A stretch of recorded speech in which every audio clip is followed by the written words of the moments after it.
No, I think there is no confrontation. I think what happened is that he came in and started doing the destruction, and then the security were informed promptly.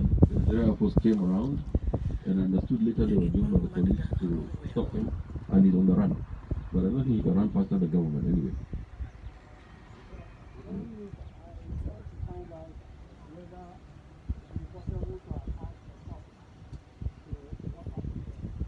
Well, we asked the contractor and the manager of the airport and our consultant and the engineers on ground supervising the project to jointly assess the damage.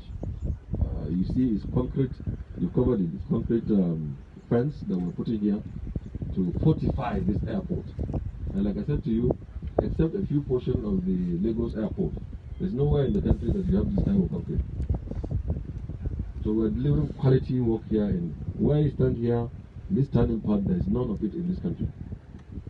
Also the kind of run we're delivering, none of it in this country. We're spending a lot for this airport.